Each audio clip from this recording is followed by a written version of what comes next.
Fala, galera! Hoje vou contar pra vocês uma história incrível que mudou pra sempre a aviação mundial. É a história do 14 bis, a primeira máquina mais pesada que o ar a decolar por meios próprios. Tudo começou com um brasileiro genial chamado Alberto Santos Dumont. Nascido em Minas Gerais em 1873, desde pequeno ele já era fascinado por máquinas e tinha um sonho: fazer o homem voar.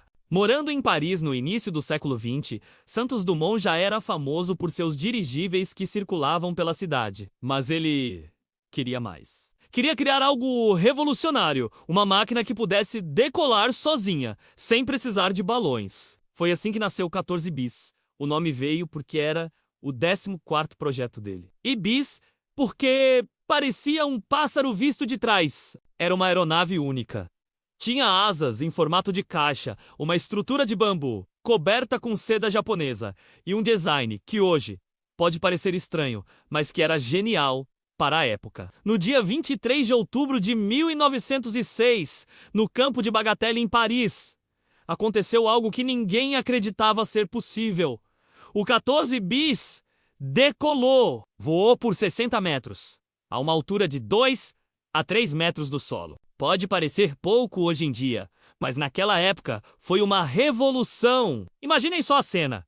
Centenas de pessoas, incluindo jornalistas e cientistas, testemunhando aquele momento histórico. Santos Dumont provava que era possível uma máquina mais pesada que o ar voar por seus próprios meios, sem precisar ser lançada ou usar catapultas. O mais interessante é que Santos Dumont nunca patenteou suas invenções. Ele acreditava que o conhecimento deveria ser compartilhado para beneficiar toda a humanidade. Que exemplo de generosidade, não é mesmo? O 14 bis abriu as portas para a aviação moderna. Hoje, quando entramos num avião para viajar, devemos lembrar que tudo começou com um brasileiro sonhador, que não tinha medo de tentar o impossível. Santos Dumont continuou fazendo história. Depois do 14 bis, ele criou o Demoiselle, considerado o primeiro avião esportivo do mundo. Era tão fácil de pilotar que virou um sucesso! Ele disponibilizou os projetos gratuitamente para quem quisesse construir uma... A dedicação dele à aviação era tanta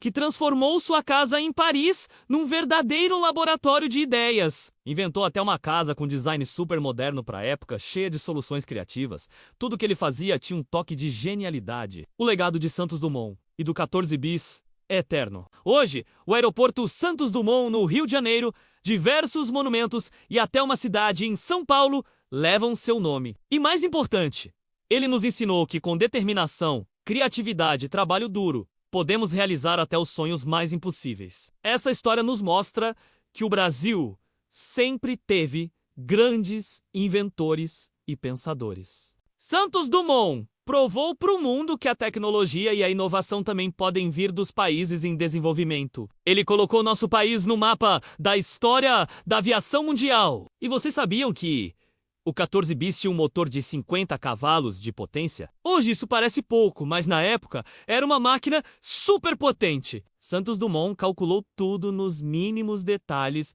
para conseguir aquele voo histórico. A coragem dele em testar pessoalmente suas invenções também é admirável. Imaginem só o risco que era pilotar uma máquina dessas pela primeira vez. Mas ele acreditava tanto em seu projeto que não hesitou em ser o primeiro piloto. E olha só que curioso, o 14 bis decolava contra o vento, diferente dos aviões de hoje. Era uma maneira inteligente de conseguir mais sustentação com menos velocidade. Mais uma prova da genialidade do nosso inventor! Pessoal, essa é só uma das muitas histórias incríveis do esporte e da tecnologia brasileira que temos para contar. Se você curtiu, não esquece de deixar seu like, se inscrever no canal e ativar o sininho. Assim, você não perde nenhuma das nossas próximas histórias fascinantes. Valeu, galera! Até o próximo vídeo!